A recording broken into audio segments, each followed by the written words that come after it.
Share करिए जिससे आप तक हमारी बातें पहुंच सके।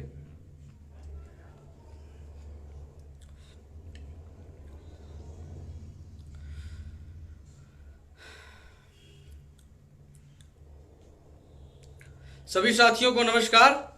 जितने भी साथी लाइव जुड़ चुके हैं, कृपया करके निवेदन है कि अधिक से अधिक इस वीडियो को पहुंचाएं, जिससे अन्य साथी जो इस समय मानसिक अवसाद की स्थिति में हैं वो मानसिक रूप से परेशान न हो और एक नई दिशा और एक नई ऊर्जा के साथ और लगन के साथ हम सरकार से लड़ेंगे और जीतेंगे भी। उससे पहले हम कुछ खुशखबरी है तो कुछ संघर्ष की कहानी भी है। मुद्दा आपको पता ही होगा, हमने पहले ही पोस्ट के माध्यम से बता चुके हैं कि क्या मुद्दा है।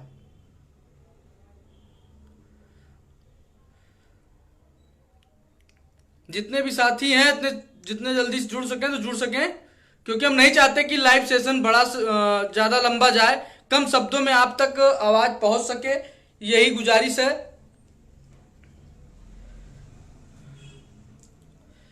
चलो साथियों शुरू करते हैं। हमने 3 पॉइंट पे लाइव आए हुए हैं, क्योंकि लाइव बहुत लंबा हो जाता है तो लोग एक बार देखने में भी सोचते हैं और ये लाइव वीडियो अन्य साथियों तक जाता है।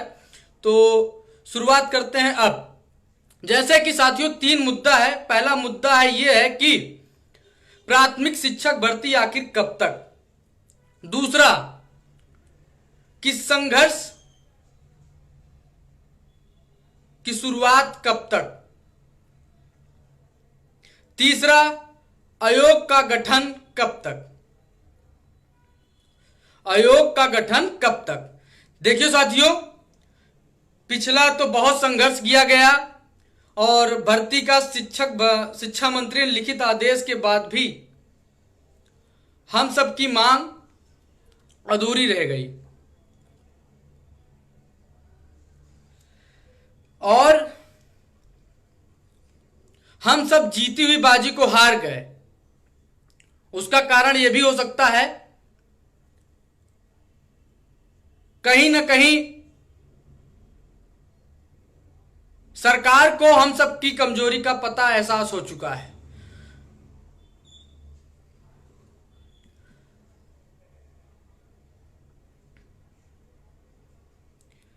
जैसे कि हमने एक सोशल मीडिया पर एक पोस्ट डाला था। पोस्ट का उद्देश्य यह था कि नई प्राथमिक शिक्षक भर्ती के संबंध में, यह सोशल मीडिया का जमाना है, अच्छे अच्छे समाज सेवी, अच्छे अच्छे महात्मा, अच्छे अच्छे संघर्षी को बदनाम करने में 2 मिनट का समय नहीं लगता है और ट्रोलिंग गैंग द्वारा ट्रोल हो जाते हैं, लेकिन उन चीजों को करते हैं एक किनारे। अब आते हैं संघर्ष और बातों पर, भर्ती पर और आयोग के गठन पर। आयोग का गठन के बारे में चर्चा करेंगे, उसके साथ साथ नई भर्ती के बारे में बताएंगे जो सोशल मीडिया पर चल रहा है। सोशल मीडिया पर क्या चल रहा है, मेरी एक पोस्ट है जिस पोस्ट में यह लिखा गया है कि अपर जो है गणेश सर द्वारा संयुक्त शिक्षा निदेशक गणेश सर द्वारा अगस्त से सितंबर तक नई प्राथमिक शिक्षक भर्ती का विज्ञापन देखने को मिल सकता है। तो उस पर काफी साथियों ने हमारे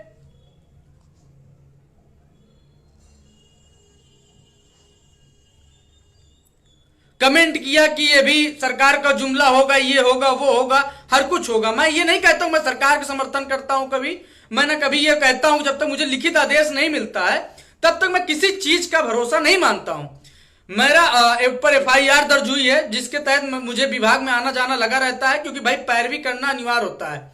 लखनऊ के साइबर सेल थाने में FIR हुई है जिसके तहत मुझे जाना पड़ता है विवेचना के लिए। जब जब बुलावा आता मुझे तब तब वहां पर जाना पड़ता है, जिसके तहत विभाग में भी जाना होता है। विभाग के द्वारा जब मेरी मुलाकात महानिदेशक जी से होती है और जिन्होंने FIR कराया अपर निदेशक रोहित त्रिपाठी जी से होती है और गणेश जी से भी होती है।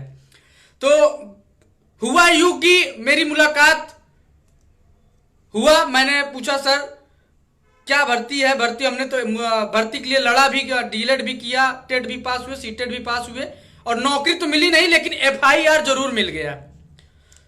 उसी बातों के एक सिलसिले में उन्होंने कहा कि देखिए भर्ती का जो तैयारियां, अभी तक तो विभाग आपसे स्पष्ट कहता था कि भर्ती का विज्ञापन आना होना है नहीं, जाके किसी दूसरे क्षेत्र में करो, लेकिन अब विभाग में कुछ सुगबुगाहट है, अगस्त सितंबर तक संभवतः आ सकती है। उसी चीज को मैंने लिखा था सोशल मीडिया कि विभाग कह रहा है कि अगस्त सितंबर तक आएगा। ये मैं नहीं कह रहा हूं कि आप भरोसा करिए, लेकिन उन चीजों को देखते हुए हमें हाथ पे हाथ रख के तो बैठना नहीं है। मैं इसलिए शांत सोशल मीडिया पे इतने दिन से था क्योंकि मेरी मजबूरी है, मेरे ऊपर दबाव था, प्रशासन का दबाव था, मेरे ऊपर एक लगातार कार्रवाइयों का दौर चल रहा था, जिसकी वजह से मैं आज तक सोशल मीडिया पे कभी खुलकर नहीं बोला। और ये तो आप देख ही रहे होंगे, सोशल मीडिया, टीवी, हर जगह जुड़े हुए होंगे, देख रहे हैं कार्रवाइयों का दौर शुरू है। चाहे जो भी हो, मैं स्वयं एक डीलर का प्रशिक्षित था, लेकिन हमारे ऊपर भी कार्रवाइयां हुई, उसको अभी मैं साझा नहीं करना चाहता। अभी तो मैं आप सबके, जो आप 4 साल से 5 साल से भर्ती ना आने से मानसिक तनाव में है, त्रस्त हैं, एकदम परेशान, उस चीज को दूर करने और सरकार से बताने कि देखिए मैं भी एक प्रशिक्षित हूं। जैसे उन्होंने कहा, बेसिक विभाग के अधिकारी ने बोला कि भाई भर्ती के विज्ञापन देखने को मिलेगा। मैंने सोचा ठीक है, अभी मुझे समय आने दीजिए, मैं अपनी तैयारी के साथ आऊंगा ही। और क्या होता था, जब भी मैं कोई धरना प्रदर्शन या कुछ भी तैयारी करता था तो मेरे ऊपर कार्रवाई हो जाती थी और मैं वो धरना असफल हो जाता था। और आप भी परेशान हो जाते थे कि ये तो कुछ भी करने जाते हैं, पुलिस इनके ऊपर एफआईआर और गिरफ्तारी कर लेती है, ये कितने बड़े इतने बड़े नेता हो गए कि इनके पीछे सरकार पड़ गई है। तो बार बार मैं अपना दुख दर्द तो बताऊंगा नहीं, क्योंकि आप सब ऐसे ही परेशान हैं। तो मैंने अपनी पूरी तैयारी किया। कहते नहीं, जिस प्रकार से कुछ चीज की तैयारी करने के लिए, बड़ा प्लानिंग करने के लिए आपको तैयारी बेस बनाना पड़ता है, आज वही बनाना पड़ा हमें। हमने सबसे पहले दिल्ली में एक राष्ट्रीय स्तर का एक बैठक बुलाया गया, जिसमें पूरे भारतवर्ष के 22 राज्यों के 113 संगठनों को शामिल किया गया, क्योंकि यह कार्य सरकार तानाशाही हर राज्य की कर रही है। जो भी युवाओं की आवाज को लड़ता है, सरकार उसकी आवाज दबाने का कार्य करती है। चाहे हरियाणा में हो, चाहे जम्मू कश्मीर में हो, चाहे पश्चिम बंगाल में हो, चाहे पंजाब में हो, जो भी मेरे साथी जुड़े हैं उनको पता है, वो भी लाइव सेशन में जुड़े हुए हैं, मेरी वीडियो को देख भी रहे हैं, उनका कमेंट भी आ रहा है। तो हम सब ने एक राष्ट्रीय स्तर की बैठक की और ये कोशिश किया कि जो हमारे ऊपर एफआईआर होती है, और एक सलाहकार की भी एक मजबूत पैनल तैयार किया, एक सलाहकार की भी मजबूत पैनल तैयार किया, क्योंकि एक अच्छी लड़ाई लड़ने के लिए एक मजबूत पैनल की आवश्यकता होती है। और इस बैठक में सुप्रीम कोर्ट के अधिवक्ता प्रशांत भूषण जी भी रहे, जेएनयू के रिटायर्ड प्रोफेसर मल्होत्रा जी भी रहे, आईबी पूर्व डायरेक्टर और भारत सरकार के सचिव रहे, सर का भी मैं नाम नहीं लेना चाहते, वो भी सलाहकार के रूप में रहे, इलाहाबाद विश्वविद्यालय के पूर्व अध्यक्ष अखिलेश जी भी रहे, सचान जी भी रहे, काफी वरिष्ठ नेतागण और किसान मोर्चा से लेकर के हर नेताओं को आमंत्रित किया गया। उसका रीजन ये था कि एक एक नेता को सरकार चिन्हित कर करके उन पर कार्रवाई करती है, उनके मांगों और उनके मुद्दों को दबाने का काम करती है। और जो ये चीज लड़ाई लड़ने में सारे लीडर असमर्थ हो रहे थे, जब एक मजबूत पैनल तैयार हुआ कि कार्रवाइयों के दौर में हमारे पास एक एडवोकेट की टीम हर जिले में, हर राज्य में खड़ी रहनी चाहिए, जिससे हम अपनी लड़ाई लड़ने में कोई अवरोध उत्पन्न ना हो।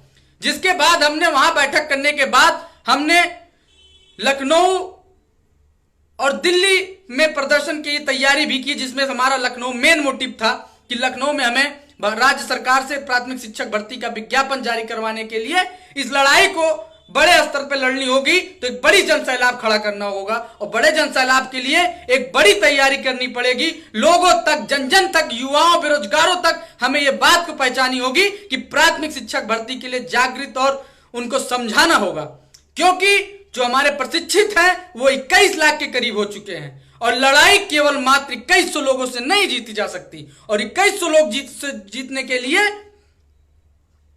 हमें एक बड़ी तैयारी करना पड़ेगा। जब वहां दिल्ली से आने के बाद हमने हमारे आदर्श चंद्रशेखर आजाद जी के प्रतिमा के पास बैठक किया गया। बैठक में हमने सभी को आमंत्रित किया, जो विशेष रूप से इस धरने को एक प्रकार से सफल बनाने के लिए उसमें बैठक हुई। उस बैठक का वीडियो आप तक पहुंचा होगा। इसमें काफी लोग आमंत्रित रहे, वरिष्ठ पर्सन को भी बुलाया गया, जो इस विचार, उनका नाम लेना नहीं चाहता हूं, कुछ कोचिंग संस्थान भी मौजूद थी, और उन्होंने अपने अपने विचार दिया। उसके बाद हम सब एक बड़ी तैयारी के लिए के साथ हमने जिला स्तर की मुहिम को शुरुआत किया। मुहिम की शुरुआत का ये उद्देश्य था कि लखनऊ के अगल बगल के जो जिले हैं उनको मजबूत करना। जो छात्र हैं जो मानसिक स्थिति से परेशान है, भर्ती ना आने से मानसिक डिप्रेशन में है, कुछ लोग की उम्र के से तनाव से जूझ रहे हैं, कुछ लोग के आर्थिक रूप से जूझ रहे हैं, कुछ लोग भर्ती ना आने से अपने घर की समस्याओं से जूझ रहे हैं, उनको उस चीज से निकालने की जरूरत थी। और उस चीज को निकालने के लिए हमें सबसे और प्रथम जरूरत थी आप सबकी, आप सबके मनोबल को बढ़ाना। और मनोबल का बढ़ाव तभी होता जब आप सबके पास मैं स्वयं पहुंचूंगा। आपके दिल में यह होगा कि मेरा नेतृत्व करता, मेरा लीडर, मेरा नेता मेरे जिले में आया है, और क्या हम अपने घर से निकल के उससे मिल नहीं सकते हैं। और यही फायदा हुआ मेरे लिए। मैं आपके जिले में पहुंचा, आपने खुशी से मुझे मेरा स्वागत आदर्श के साथ आपने अपनी पीड़ाओं को बताया, कोचिंग संस्थानों ने भी अपनी दुख पीड़ाओं को बताया। सबकी दुख पीड़ा को समझते हुए मैंने वहां पे मुलाकात किया, एक नई टीम गठित किया, एक बड़े आंदोलन के लिए आप सबको जागरूक किया। उस जागरूक का फल यह हुआ कि एक काफी मनोबल आप सबका बढ़ा, और मुझे पता था कि एक मनोबल को बढ़ाने के लिए आप सब जरूर मेरा साथ देंगे।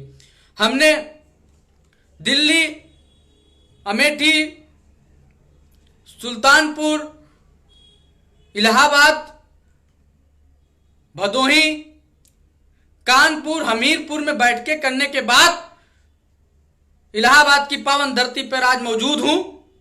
और हमने यही तैयारी किया है कि आगामी सरकार और विभाग का तो यह कहना है कि अगस्त सितंबर तक भर्ती का विज्ञापन की तैयारी हो रही है, लेकिन जिस प्रकार से शिक्षा मंत्री ने हमें एक कोरा आश्वासन दिया था कि आप को भर्ती देंगे, और आखिरी में क्या हुआ, वही पुराना रटा रटाया बयान मौजूदा शिक्षा मंत्री संदीप सिंह जी ने भी जारी कर दिया। और हमें अपना प्रयास नहीं छोड़ना है, और ये मेरी आखिरी लड़ाई होगी, क्योंकि इस लड़ाई को मैं हर हाल में जीत लूंगा, क्योंकि मेरा मनोबल और मेरी तैयारियां इतनी अच्छी हो रही हैं कि मुझे पता है कि इस लड़ाई को मैं जीत जाऊंगा। क्योंकि जिस प्रकार से मैं उस बार मेरी आलोचनाएं हो रही है, इससे पहले भी 2021 के धरने में भी मैं बहुत देर से मैं अपनी तैयारी, हमेशा मेरी एक आदत रही है कि मैं जब भी कोई कार्य करता हूं तो बहुत तन्मयता के साथ मन, धन, आर्थिक, शारीरिक हर स्तर से मैं जुटता हूं, और उसको मैं कोशिश करता हूं कि इस बार मैं सफल होने का ही प्रयास करता हूं। और उस बार भी मैं पूरी तैयारी के साथ उतरा था, और आपको पता होगा कुछ निर्णायक भर्ती का यही हाल हुआ कि 97,000 भर्ती जन जन तक, युवाओं तक, सरकार तक किस कदर पहुंची थी कि सबको पता है। और कुछ एक छोटी सी कड़ी में मैं एक छोटी सी चर्चा करना चाहता हूं कि मैं चाहता हूं कि इस वीडियो को पहले नंबर तो अधिक से अधिक साथियों तक पहुंचाएं, क्योंकि जो ये वीडियो जब 184 लोग, 200 लोग, 400 लोग, 500 लोग देखेंगे तो बहुत ज्यादा लोगों तक नहीं पहुंच पाती है। तो हमारा ये होना चाहिए कि इस वीडियो को अधिक से अधिक तक पहुंचाएं। हमारा लड़ाई जो है सरकार से है, मेरे समकक्षी, मेरे नेताओं, मेरे सीनियर, मेरे जूनियरों से है ही नहीं। मैं कभी भी इस वजह से काम ही नहीं करता हूं कि मेरी लड़ाई मेरे ही परिवार से हो। मैं हमेशा यही चीज की तैयारी करके आता हूं कि मेरी लड़ाई सरकार से है, और सरकार से प्राथमिक शिक्षक भर्ती का विज्ञापन कैसे जारी करवाना, इस बारे में मैं चर्चा परिचर्चा करता हूं। और उसी के साथ मैं लाइव भी उपस्थित हूं, क्योंकि साथियों मैं जब भी लाइव आता हूं सोचता हूं कुछ करके ही लाइव आऊं और कुछ बताऊं और कुछ आगे की प्लानिंग क्या होती है। जैसे कि शिक्षा मंत्री जी ने विधानसभा सत्र में बोला था कि मेरे पास 1,26,000 पद भर चुके हैं, और उसमें उन्होंने शिक्षा मित्र और निदेशकों को भी बोला था। इनके तहत मेरा जो छात्र शिक्षक अनुपात है वो भर चुका है। तो मैं इस चीज को इसलिए आपको बताना चाहता हूं कि आप सब क्या करते हैं, गुमराह हो जाते हैं, क्योंकि हमें और भी चीजों को शामिल करना पड़ेगा। कोई भी जन, कोई पत्रकार, कोई न्यूज चैनल, कोई भी, क्योंकि सर्वे तो अब होने वाला है। लोकसभा चुनाव देखते मीडिया भी सक्रिय होगी, हर चीज सक्रिय होगा। लेकिन पहली चीज ये भी ध्यान दीजिए कि जो ये शिक्षा मंत्री जी 1,26,000 का रटा हुआ रटाया बयान बोलते हैं कि छात्र शिक्षक अनुपात में बराबर हो चुके हैं, हम ज्यादा भर्ती नहीं दे पाएंगे। पहली चीज तो ये अनुदेशक शिक्षा मित्रों को जोड़ के बोलते हैं। अगर जो है शिक्षा मंत्री जी 1,26,000 पद भरने को स्वीकार करते हैं तो ये किस नियम के आधार पर इन्होंने शामिल किया है?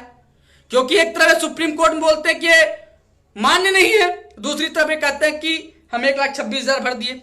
दूसरी तरफ इस चीज को आप ध्यान दीजिए, ये केंद्र सरकार, जब हमने दिल्ली में बैठक किया वहां पे हम सब ने भी तैयारी किया हुआ है कि लखनऊ के मेरा कुल मिला के ये है कि पूरे जिले को सक्रिय करके लखनऊ तो आचार संहिता के बाद एक बड़ा प्रदर्शन कर ही देंगे और सरकार हमारी बात सुनेगी, और अगर नहीं सुनती है तो पश्चिम यूपी मैंने सक्रिय कर रखा है, जंतर मंतर भी दूर नहीं है।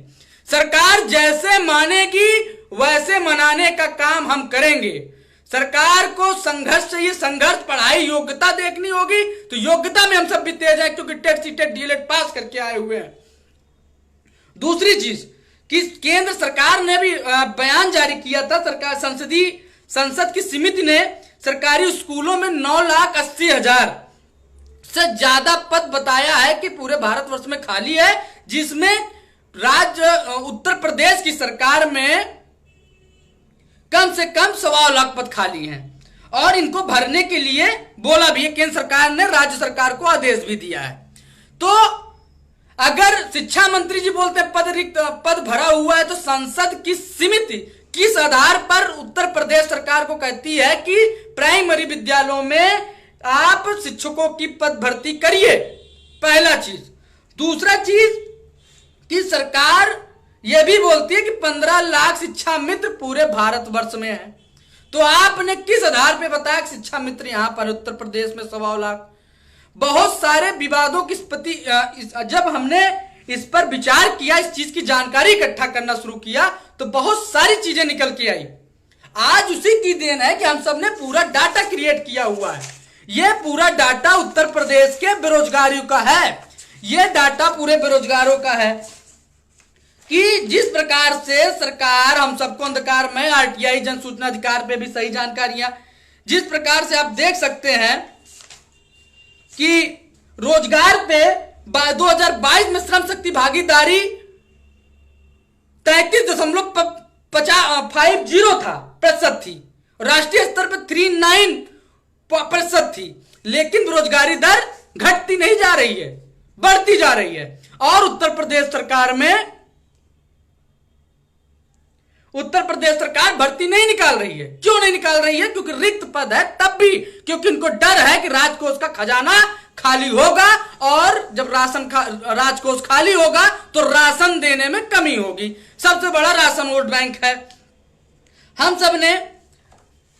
हम सब तैयारी कर चुके हैं, हर जिले के प्रशिक्षित सक्रिय हो। हम सबकी सोशल मीडिया, अभी तक मैं निष्क्रिय था क्योंकि मेरे ऊपर काफी दबाव था, मेरे ऊपर कोई बैकअप प्लान नहीं था, और इस समय हमने पूरी तैयारी कर लिया है। धीरे धीरे हर जिले की टीम को गठित किया जा रहा है। बहुत जल्दी WhatsApp team, Facebook team, social media team, जमीनी स्तर से गठित टीम, ट्विटर टीम, सबको एक लिस्ट तैयार करके आपके बीच में लाया जाएगा और आप सब तन्मयता के साथ सक्रिय होकर आइए। अब बची आयोग की बात। आयोग, जो लोग कुछ कहते हैं आयोग का गठन 2025 में, 26 आयोग का गठन, ये सदस्य आपने देखा होगा कि सदस्य का नाम तो जारी कर दिए हैं। अब आयोग के गठन की बात है, हमको दो मांग रखनी होगी। अगर ये आचार संहिता से पहले आयोग का गठन कर देते हैं तो कोई दिक्कत नहीं, फिर आयोग पर ही धरना होगा। अगर आचार संहिता से पहले आयोग का गठन करते हैं तो पूरी तैयारी के साथ आयोग में धरना होगा, रात दिन होगा, और कहा जाएगा कि नए आयोग का गठन हुआ है तो प्राथमिक शिक्षक भर्ती पर इनकी क्या तैयारी है, ये कब विज्ञापन जारी करेंगे। अगर नहीं होता है तो प्रदेश सरकार से लड़ाई है ही है। हम तो सीधा कहेंगे भाई कि 21 लाख प्रशिक्षितों का आपने प्रशिक्षण पूर्ण कर दिया है, तो विज्ञापन आखिर कब तक? अगर कहते हैं कि भाई सीट नहीं रिक्त है, तो आप केंद्र सरकार आपको किस आधार पर, संसद की समिति आपको कहती है कि 1.25 लाख पद खाली है, उसका आख्या दीजिए। आपने किस आधार पर सुप्रीम कोर्ट में हलफनामे में कहा 51,112 पद खाली है? आपने चुनाव के समय में किस आधार पर 17,000 का लिखित आश्वासन दिया था, विज्ञापन देने के लिए आपने हमको वादा किया था? देखिए पहले साथियों, जितने भी मेरे साथी हैं जो जूनियर हो, सीनियर हो, समकक्षी हो, पहले इस चीज का ध्यान दीजिए। मुद्दा अपना 97,000 शिक्षक भर्ती होना चाहिए। 97,000 शिक्षक भर्ती आप अपने मुद्दे को रखिए, क्योंकि इस मुद्दे को पूरे भारतवर्ष में शिक्षक भर्ती मुद्दे से जाना जाता है। उत्तर प्रदेश की सरकार, उत्तर प्रदेश का प्रशासन, उत्तर प्रदेश का बेसिक विभाग सब 97,000 प्राथमिक शिक्षक भर्ती के ही नाम से नई प्राथमिक शिक्षक भर्ती को जानते हैं। सबको पता है कि 97,000 भर्ती मांग रहे हैं, लेकिन 97,000 भर्ती कोई आगे पीछे मिलना ही मिलना है।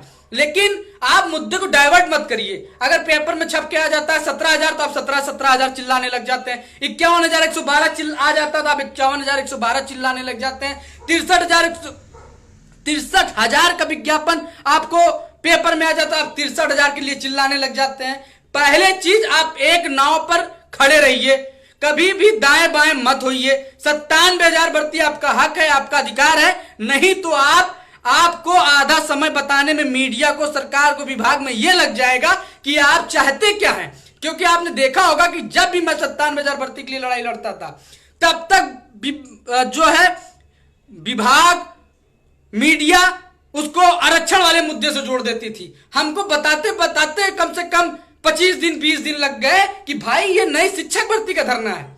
वो काम आप कदापि मत करिए। आप 97,000 शिक्षक भर्ती पर अटल रहिए। आपको सरकार को कितना भर्ती देना है, कितना नहीं देना, वो उनका कार्य है। हमको कितना लेना हमारा कार्य है। लेकिन आप जब आपकी सोच ही छोटी हो जाएगी कि हमको 17,000 लेना है, तो आपको सरकार 17,000 की जगह पे 1,700 का विज्ञापन जारी कर देगी।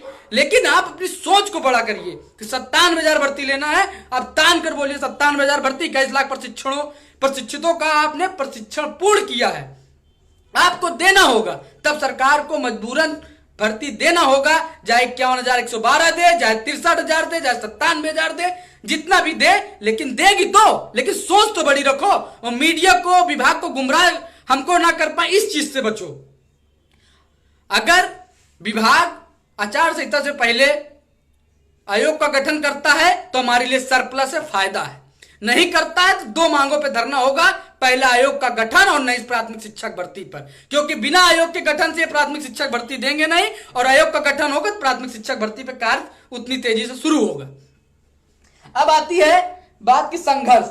देखिए साथियों, मैं लाइव आने का उद्देश्य यह था, मैं चाहता तो आप सब कहते हैं भैया आप लाइव आ जाया करिए, हमारा मनोबल बढ़ता है। आप सब ये कहते हैं कि आप लाइव आ जाया करिए, मेरा मनोबल बढ़ता है। भाई मनोबल बढ़ता है, लेकिन मैं किन वजहों से लाइव आऊं? कोई चीज होनी चाहिए, कोई वजूद होना चाहिए, कोई बात होनी चाहिए जिसके लिए मैं लाइव आऊं। फर्जी लाइव आकर आपके समय को और अपने समय को बर्बाद नहीं करूंगा। टाइम पास करने के लिए ना आपके पास समय, ना मेरे पास समय है। इसके लिए आपको मैं लाइव नहीं आ रहा था। बहुत साथी कहते थे आप ऐसे भी आ जाएंगे तो हमारा मनोबल बढ़ता रहेगा। जिसके लिए आज लाइव आया तो मैं तैयारी से आया, और लाइव आने से काफी साथी भी खुशी भी हैं। लेकिन आप सब इस वीडियो को ज्यादा से ज्यादा उन साथियों तक पहुंचाइए जो हम सबके साथ मनोबल बढ़ा करके लड़ने के लिए तैयार रहें। जो साथी हमारे आगामी रण क्षेत्र में कार्य करना चाहता है, हमारे नंबर पर 9651323207 रजत सिंह मेरा ही नंबर है, इस पर आप व्हाट्सएप करिएगा। उनको उस जिले से कार्यभार देकर के उस लड़ाई को आगे बढ़ाया जाएगा। क्योंकि इस समय मैं अकेले कुछ नहीं कर सकता, क्योंकि मेरे 75 जिले की टीमें हैं, सोशल मीडिया हर चीज है, उन पे कार्य किया जाएगा। मैं प्रदेश लेवल पे ही नेतृत्व कर सकता हूं, जिले लेवल पे मैं तो कार्य नहीं कर सकता। लेकिन मैं जिला स्तर पर पहुंच रहा हूं क्योंकि आपका मनोबल टूट चुका है। उन मनोबल को उठाने, आपके अंदर प्रेरणा प्रेरित करने आपको आ रहा हूं। इस वजह से आ रहा हूं कि आप सब मेरे साथ कदम से कदम, जब प्रदेश लेवल की लड़ाई हो तो आ सके। जिस प्रकार से हमने चुनाव से पहले 75 जिले में एक बड़ा जनसैलाब उतारा था और सरकार को मजबूरन हमारी बात सुनना पड़ा था, वही चीज अगर हम सब लगातार बनाकर संघर्ष करेंगे तभी सरकार हमारी बात सुनेगी। अगर कुछ लोग ये सोचते भैया सरकार देगी तो अपने मन से देगी, भाई सरकार को देना होता तो अपने मन से देता, लेकिन उसके मन के चक्कर में पड़ेंगे तो आपके लड़के, आपके पुत्र भी सरकारी नौकरी पा जाए प्राथमिक शिक्षक भर्ती में, यह बहुत बड़ी बात होगी। क्योंकि ये तो पूरा प्राइवेटीकरण करते जा रहे हैं। आप सब केवल डीएलएड किए हैं, हम जिस आधार से हमने देख रहे हैं, पूरी डाटा निकाल रहे हैं, उन डाटाओं उन चीजों में तो नौकरियां ही खत्म करते जा रहे हैं, विभाग को ही खत्म करते जा रहे हैं। ये से जब आप अग्निवीर जैसे देश के रक्षक, जल सेना, वायु सेना, थल सेना को इन्होंने अग्निवीर में 4 साल का कर दिया, तो ये शिक्षा विभाग कितने दिन की है? जहां जहां इनकी सरकारें रही है लगातार 10 साल 15 साल, वहां से शिक्षा विभाग को पहले इन्होंने कम सैलरी करके प्राइवेटीकरण की तरफ झोंक दिया है। अगर हम सब भर्ती निकलवा लेते हैं, अगर 24 के चुनाव से पहले हम भर्ती निकलवा लेते हैं तो ये प्राइवेट शायद भर्ती ना हो। लेकिन साथियों, अगर आपने 24 कि चुनाव से पहले आपने भर्ती नहीं निकलवाया, आपने मेरी मदद नहीं किया, तो मैं आपको इस चीज का एहसास दिलाना चाहता हूं कि 24 के चुनाव आने के बाद, जीतने के बाद, ये सरकार सबसे पहले शिक्षा को ही प्राइवेट करने का इसका लक्ष्य होगा, क्योंकि ये बहुत तेजी से ये प्राइवेटीकरण करते हुए जा रहा है। रेलवे कर दिया, सेना में कर दिया, चिकित्सा कर दिया, अब बचा क्या?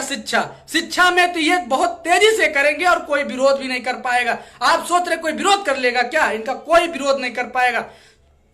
जितने भी संगठन है सब दबाव में आ जाएंगे, कोई कुछ नहीं कर पाएगा, शांति से अपने घर में घुसे रहेंगे बिल में। और आपने देखा होगा कि बिजली विभाग का जो बिजली विभाग जन जन तक का उनका मामला रहता है, वो तो अपने प्रोटेस्ट कर नहीं पा रहे, तो हम आप कितने दिन करेंगे?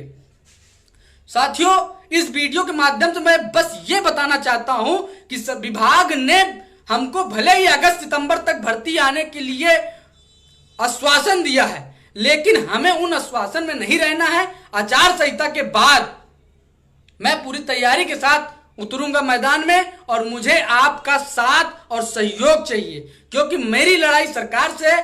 कुछ लोग कहते हैं भैया धरना हो तो आप जाया करिए। अरे यार, जब मेरे पास मेरी पूरी तैयारी नहीं है, मैं पूरी तैयारी के साथ नहीं रहूंगा तो क्या मतलब है? और धरने की तैयारी बिना आप मैदान में नहीं उतर सकते हैं। और धरने का वो मतलब होता है कि जब मैं धरना करूं तो बच्चों से ज्यादा पुलिस प्रशासन का जमावड़ा होना चाहिए, क्योंकि ऊपर तक मुख्यमंत्री जी तक, शिक्षा मंत्री तक, पुलिस प्रशासन तक बात तो पहुंचे कि भाई इतनी पुलिस संख्या बल की आवश्यकता है। वहां पर धरने पर रजत सिंह बैठा है, वहां पे उसके साथी बैठे हैं, वहां पे प्रशिक्षित बैठे हैं। ये चीज मैसेज जाना चाहिए विभाग में, तब सरकार को लगेगा भाई ये सब इनका मांग पूरा कर दो, नहीं तो ये सब ऐसे ही रोज परेशान करते रहेंगे। नहीं तो यही मेरा मकसद है कि शिक्षक भर्ती निकलवाने के लिए हमको मेहनत करना है।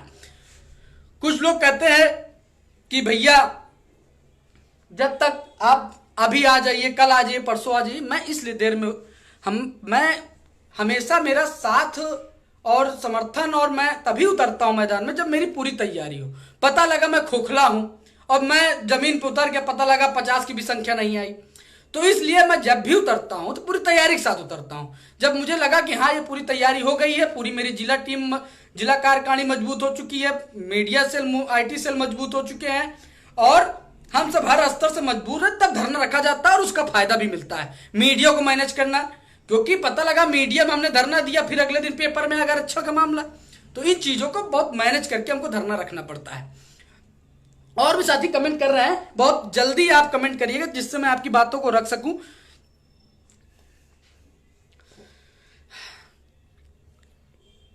जो भी साथी हैं वो मुझे व्हाट्सएप पे मैसेज जरूर करें। महिला, जो भी महिला साथी हैं, जो भी छात्र साथी हैं, छात्र और छात्राएं प्रशिक्षित, मुझे व्हाट्सएप पे मैसेज करें। अगर आप सोच रहे होगे कि यूट्यूब पे, फेसबुक पे, ट्विटर पे कमेंट करने से भर्ती आएगी और मैं आपको जानकारी दे दूंगा, तो ऐसे कुछ नहीं हो पाएगा। आप मुझे मैसेज करिए, हम एक बड़ी तैयारी के साथ, एक बड़ी टीम के साथ उतरेंगे और जीतेंगे भी।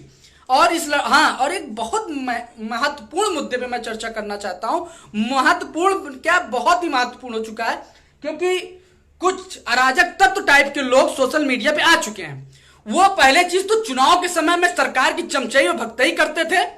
वो चुनाव के समय में, 22 के चुनाव में, जिस समय में ठंडियों में भीग कर सरकार से लड़ाई लड़ रहा था, उस समय वो सब सरकार का, अपने फूफा, चाचा, दादा का प्रचार करके सरकार का प्रचार कर रहे थे।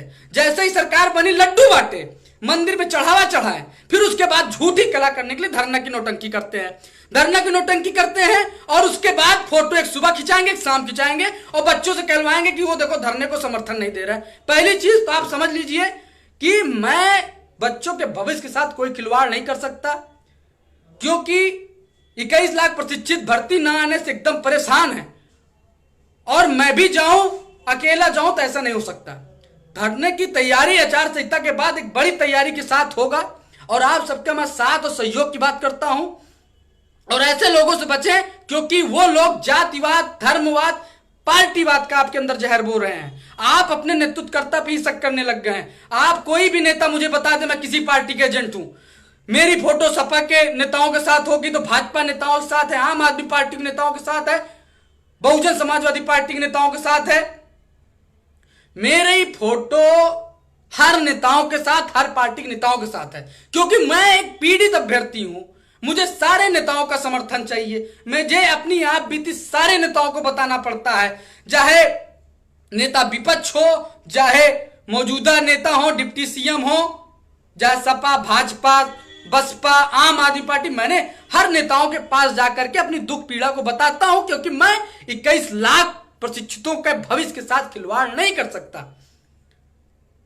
इस वजह से मैं लोगों को जागरूक करता हूं। लेकिन कुछ लोग जो जैसे टूटने लायक रहता है उसको तोड़ने का काम करते हैं। उसके पास व्हाट्सएप कॉल, फेसबुक कॉल करके वो बताएंगे कि भाई तुम उस जात के लोगों को मदद मत करो, अरे वो भाजपा का है, वो सपा का है, वो बहुजन का है।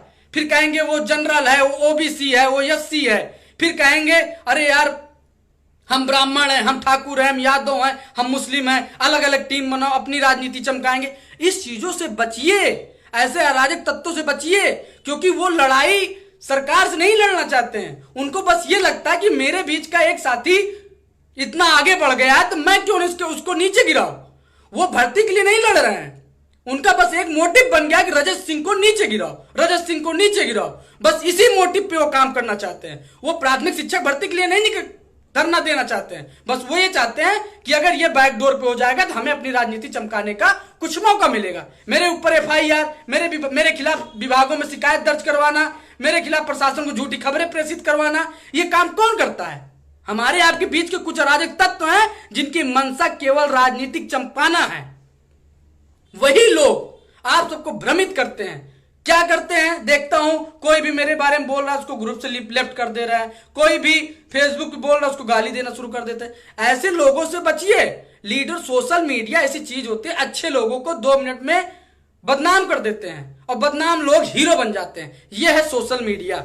जो व्यक्ति आपके लिए इतने साल से लाठी डंडा, सर्दी बरसात हर चीज झेला हो, वो आपके साथ कभी गलत नहीं करेगा। बस मेरी मजबूरी थी, मेरे ऊपर सरकार का दबाव था, जो आप सबके बीच से मुझे जाना पड़ा और कुछ दिन के लिए शांत होना पड़ा। लेकिन जब मुझे लगा कि 21 लाख प्रशिक्षित मेरे भरोसे, मेरे ऊपर उम्मीद, मेरे ऊपर विश्वास करते हैं, मैं उनके साथ कितने दिन शांत रहूंगा। इस वजह से मुझे खुलकर आना पड़ा, एक बड़ी तैयारी के साथ आना पड़ा कि एक बार मुझे जेल ले जाए, चाहे कुछ भी करें, लेकिन मैं निकल कर आने के बाद एक ही मेरे मुंह पे जवान होगी, जब तक सांस रहेगी 57,000 शिक्षक भर्ती, 21 लाख प्रशिक्षितों का हक है, इसको दिला कर रहूंगा। यही मेरा हर मिशन रहेगा। इसी के साथ मैं लड़ूंगा सरकार से कि 21 लाख प्रशिक्षितों के भविष्य के साथ मैं खिलवाड़ सरकार को नहीं करने दूंगा। ये चाहे मुझे जेल ले जाए, चाहे जो करेंगे, इस लड़ाई को मैं अंतिम तक लड़ूंगा, क्योंकि मैं स्वयं प्रशिक्षित हूं और मेरे ऊपर एक लोगों की, एक बड़े समूह की उम्मीद टिकी हुई है। इस उम्मीद को मैं तोड़ने का कार्य नहीं कर सकता हूं। और अब बस मैं यही चाहता हूं, मेरे बहुत सारे साथी हैं जो जुड़े हुए हैं, मैं चाहते इस वीडियो को अन्य साथियों तक पहुंचाएं। जो लोग प्राथमिक नई शिक्षक भर्ती के बारे में परेशान हैं, टेंशन में हैं, चिंता में हैं, घर से दबाव है, उनके तक इस वीडियो का लिंक जरूर पहुंचाएं। जन जन तक इस प्रशिक्षितों को पहुंचाएं कि हम आपका नेतृत्व करता आपके लिए एक मैसेज छोड़ा है, आप उसको सुनिए, आपको मनोबल बढ़ेगा और आप सब तैयार रहिए आचार-संहिता के बाद। और बाकी साथियों, बस हर जिले के भ्रमण में और भाग दौड़ में पानी के बदलाव से, हवा के बदलाव से काफी अस्वस्थ हो गया हूं। अस्वस्थ होने के कारण मैं आप सबके बीच में थोड़ा अपनी बातों को सही से नहीं रख पा रहा हूंगा। लेकिन साथियों, जैसे भी था, आपका साथी दिल का निष्पक्ष और स्पष्ट है। वो अपने भाइयों साथियों के भविष्य के साथ खिलवाड़ नहीं कर सकता है। मैंने हमेशा डीएलएड के जितने भी साथी हो, मैंने सबको फोन किया। मैंने प्रशिक्षित जितने भी प्राथमिक शिक्षक भर्ती वाले थे, एक एक लोग को फोन किया। और आगे भी मेरा प्रयास है कि साथियों, बस एक निवेदन मेरा हाथ जोड़कर है, ऐसे लोगों से बचें जो आपके अंदर जातिवाद का जहर बो रहे हो, जो आपके अंदर धर्मवाद का जहर बो रहे हो, जो आपके अंदर एरियावाद का जहर बो रहे हो, जो आपको बैचवाद का जहर बो रहे हो। ऐसे लोगों से बचिए। और कम से कम स्पष्ट रूप से इन चीजों को समझिए कि अगर आप मिलजुल के इस लड़ाई को लड़ेंगे तभी जीत पाएंगे। मेरी लड़ाई सरकार से है, मेरी लड़ाई ना किसी बैच से है, ना किसी जूनियर से है, ना किसी सीनियर से, बस मेरी लड़ाई सरकार से है। क्योंकि मेरी एक जिम्मेदारी हो चुकी है कि जब तक मैं प्राथमिक शिक्षक भर्ती का बड़ा विज्ञापन अपने साथियों के लिए नहीं निकलवा पाऊंगा, मैं तब तक इस चीज से मैं अलग कहीं भी नहीं जा सकता हूं। तो मेरा इस समय एक ही मोटिव है कि पहला और अंतिम कि मुझे बेसिक विभाग में 21 लाख प्रशिक्षितों के लिए प्राथमिक नई शिक्षक भर्ती का विज्ञापन निकलवाना ही मेरी प्रथम प्राथमिकता है। उसके बाद मेरे जीवन का कोई दूसरा लक्ष्य होगा, क्योंकि मुझे पता है कि अगर मैं कोई दूसरा लक्ष्य बनाऊंगा तो मेरी आत्मा हमेशा आप सबके बीच में रहेगी। क्योंकि मुझे पता है कि आप सब हमेशा मुझे ट्रोल करेंगे, आप लोग हमेशा कमेंट करेंगे मेरी हर पोस्टों पे कि आपने हम सबको छोड़कर चले गए, आप लोग हम सबको ऐसा बेसहारा छोड़ दिया, आपने प्राथमिक शिक्षक भर्ती का विज्ञापन नहीं निकलवाया। तो मुझे पता है कि इन चीजों का मुझे बार बार सामना करना पड़ेगा। तो क्यों ना इस बार फिर एक आर पार की लड़ाई अपने साथियों के लिए, उनके परिवारों के लिए, अपने भविष्य के लिए, अपने माँ बाप के लिए लड़ा जाए और इसको जीता जाए। साथियों, जितने भी लोग इस वीडियो को देख रहे हैं सभी साथियों तक पहुंचाएं और उनको बताएं कि एक बड़ी तैयारी के लिए हम सब आगे की तैयारी कर चुके हैं। और जो लोग मेरा नंबर नहीं लिख पाए तो एक बार फिर लिख के मुझे व्हाट्सएप करें, क्योंकि उन्हें उस जिले से एक नई कार्यकारिणी के रूप में शामिल किया जाएगा ताकि वहां के प्रशिक्षित उनके नेतृत्व में एक बड़ी संख्या लखनऊ जैसे शहर में ला सकें। मेरा नंबर है 9651323207। इस पर व्हाट्सएप करिए। फिर उसके बाद पूरी तैयारी के साथ हम सब आचार संहिता के बाद सरकार से बात रखने के लिए, अपनी मांग मनवाने के लिए तत्पर होंगे। जय हिंद, जय भारत।